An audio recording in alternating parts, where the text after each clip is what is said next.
Jika ada hambaku yang mau mendekat kepadaku, kata Allah, ya, bertanya, berkonsultasi padamu Muhammad SAW tentangku, fa inni qarib, maka cepat katakan, sampaikan kepadanya, ini sungguh aku qarib, begitu dekat. Jadi kalau di psikologi ini sangat luar biasa. Ya, kalau Anda bertanya begini, Ustaz Adi jadi datang nggak, gitu kan? Lalu dijawab oleh Anda, beliau sudah dekat, kan? Dengan jawaban yang kedua, belum ada kabar nih. Kan? Bukankah jawaban pertama memberikan kesan berbeda kepada hati? Sudah dekat, ya kan? Ada kesiapan untuk menanti, kesiapan untuk mendengar dan sebagainya. Perhatikan, ketika Anda bertanya, ya Rasulullah, saya ingin mendekat kepada Allah.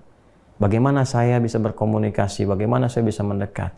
Fa inni qarib, katakan Muhammad SAW, Allah sangat dekat. Begitu sudah merasakan kita jawaban itu dan merasakan di jiwa kita kesiapan untuk mendekat kepada Allah, apa yang langsung Allah jawab kepada kita? Sebelum minta, lihat ini. Ujibu da'watad da'i idza da'an. Ini poinnya. Ya, biasanya motif orang mendekat kepada Allah kan dua. Kan? Kalau bukan meminta, dia bertobat kan? Coba, kalau nggak percaya, ya kan? Umumnya kan dua itu kan? Coba kalau, mendekati Allah. Saya kan kalau lagi susah, gitu kan? Lagi ada masalah, baru tahajud, ya kan? Baru baca Quran, baru mengadu, ya kan? Ya, atau kalau orang-orang soleh nggak harus tunggu masalah, ya, dalam setiap sholatnya berdoa. Dia mau belajar berdoa, mau bekerja berdoa. Orang soleh menautkan dirinya kepada rahmat Allah Subhanahu wa Ta'ala. Sama. Yang kedua, ada orang mau tobat, dia mendekat kepada Allah kan, mulai ke masjid kan, awalnya mulai malu-malu ngambil saf belakang, dempet-dempetin tembok, mendekati tiang, kemudian mulai maju merapat ke pojok bagian depan, lama-lama merasa tenang, nyaman, ya kan? Ya kan? Jadi kalau bukan dia memohon untuk karunia berupa rahmat, atau dia memohon untuk karunia berupa taubat, ya kan? Maka sebelum meminta keduanya, Allah sudah jawab, ujibu da'watad da'i idza da'an. Ini poinnya. Sebelum meminta loh, Allah sudah tahu karena Allah pencipta kita. Ya kan? Dan menggunakan fi'il mudhari, ujib.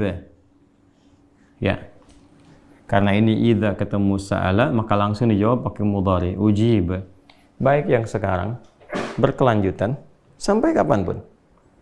Engkau meminta kepadaku, ujib, aku pasti akan jawab. Jadi fikih doa itu begini, fikih doa itu, doa kapanpun dimohonkan, itu sesungguhnya formulasi awal itu pasti dijawab. Gitu. Dan dijawabnya sesuai kebutuhan, bukan keinginan, ingat ya, karena Allah hanya mengabulkan apa yang Anda butuhkan, bukan apa yang Anda inginkan. Catat tuh ya, Anda boleh jadikan status, boleh. Allah hanya mengabulkan apa yang Anda butuhkan, bukan apa yang Anda inginkan. Jadi, ketika apa yang Anda minta akan bermaslahat, sesuai kebutuhan, ada maslahatnya, dan sifatnya adalah, sifat maslahatnya, ini yang dahsyat pemberian dari Allah itu, dunia akhirat. Dunia akhirat. Jadi kalau yang Anda minta itu sesuai maslahat dunia dan akhirat Anda, Allah berikan. Ya, kalau belum sanggup Anda terima itu saat ini karena belum siap, nanti ditangguhkan. Sama dengan pertanyaan begini. Ya, mohon maaf sekali. Anak Anda usia 5 tahun, dia minta diberikan motor dan Anda sanggup punya hartanya, Allah titipkan pada Anda, diberikan nggak? Tidak. Tunggu dia sampai usia yang cukup dan dibenarkan secara undang-undang bisa mengendarai motor. Anda baru berikan. Sama, terkadang saya, Anda, kita meminta sesuatu, saat ini belum siap, belum pas. Pada waktunya Allah berikan. Dan ini adalah sesuatu yang standar sekali, sesuai dengan fitrah. Jangankan kita, Nabi aja begitu. Masih ingat kan kisah tentang perpindahan kiblat? Nabi minta berapa lama? Ya kan? Dan dikabulkannya kapan? Gak seketika minta langsung dikabul, tidak. Ketika dipandang umat Islam sudah siap, sudah mengerti, sudah paham, baru dikabulkan. Ya, teman-teman sekalian, kurang lebih 1 tahun 6 bulan lah baru dikabulkan itu. Ya.